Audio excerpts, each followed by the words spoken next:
Yan si Bugs, may daladalang tinapay. Antayin natin guys na itatago niya yan. Pag hindi niya kinain yan, itatago niya yan. Ano ha? Kung saan niya itatago yan? Tatago niya yan mamaya. Yan lang kinakain na yata niya. Kinakain na niya yung tinapay. Hindi na niya tinago. Kanina niya pa yan tinatago.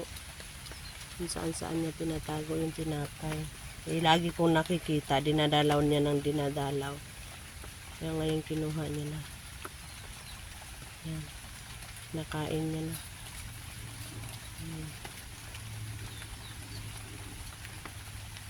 Kanina hindi niya kinakain yan. Yan, umaambon na. Andito kami sa kubo. Andito kami sa kubo. Sa aming tent. Yan o. Yan. Bugs, bilisan mo yung kinakain mo at mual-mual na yung bibig.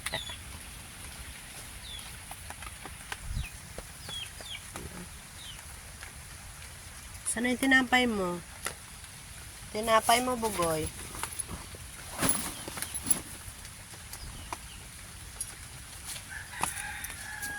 Tatago na naman niya yun.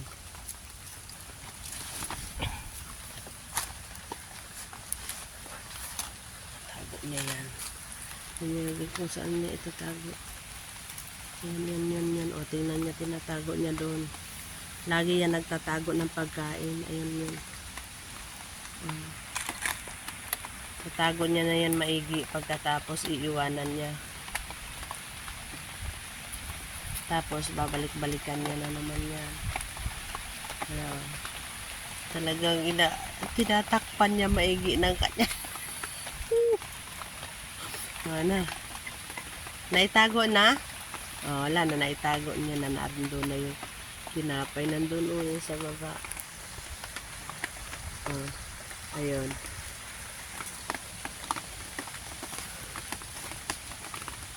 Kasi hahanapin ng makikita ng mga manok, kakalay-kayin niya. Tinatago niya.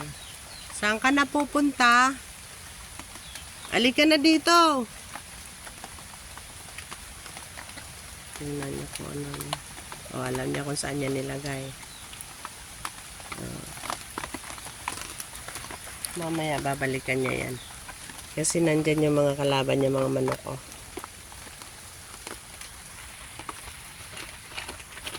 Yan o, mga manok. Yan. Makaykay talaga ng manok yung itinago mo dyan, oh. Sa dalawang kahoy, pagitan ng kahoy. Ano, kamyas pala yan. Naku, ayun na yung manok. Bugs! Bugs, kinuha na talaga ng manok. Ayun, puntahan mo. Yun na, manok. Ayun na yun, kinuha na ng manok. Asan na yung tinapay mo?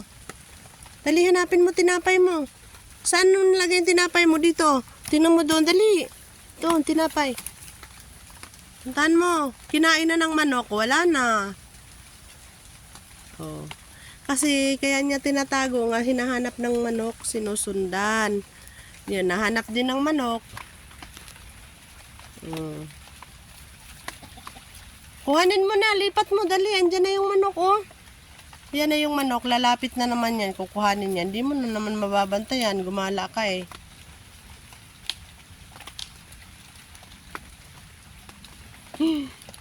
Patayan mo talaga dyan, ha. Pasok dito na, ambon.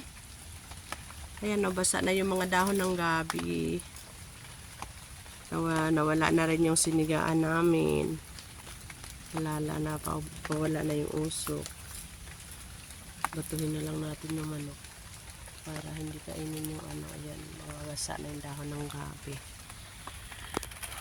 Ang sarap dito kahit matulog ako dito mamayang gabi. Ayan, ang linis na ng paligid. Kailangan na lang namin sigaan yung mga ano na yan. Tapos putulin yung mga maliliit na saging.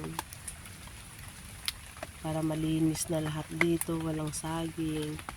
May bunga pa pala yung saging na iyon sa taas. Nanguha pala ako ng paminta kanina guys. Doon nanguha ako kanina. Pero wala na yung ibang mga paminta.